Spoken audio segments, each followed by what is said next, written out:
বাংলাদেশে সফররত জাতিসংঘ মহাসচিব অ্যান্তোনিও গুতেরেসের সঙ্গে গোল টেবিল বৈঠক করেছেন বিএনপি সহ বিভিন্ন রাজনৈতিক দলের প্রতিনিধিরা।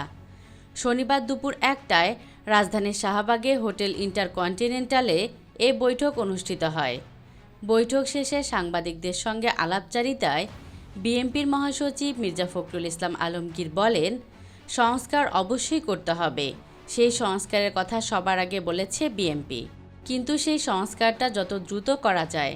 আমরা যেটা বলেছি, মূলত নির্বাচন কেন্দ্রিক বিষয়গুলো সংস্কারগুলো করে ফেলা, তারপর দ্রুত নির্বাচন করা, এরপর একটি সংসদের মাধ্যমে বাড়তি সংস্কারগুলো করা।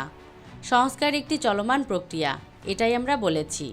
বিএনপির মহাসচিব আরও বলেন, জাতিসংঘ মহাসচিব সংস্কারের ব্যাপারে কোনো কথা বলেননি, এটা আমাদের অভ্যন্তরীণ বিষয়। আসলে এই গোল টেবিলটা আমি আসলে বুঝিনি আর কি। মূলত এখানে সংস্কারের যে কমিশনগুলো করা হয়েছে সে বিষয়গুলো জাতিসংঘ মহাসচিবকে অবহিত করা হয়েছে।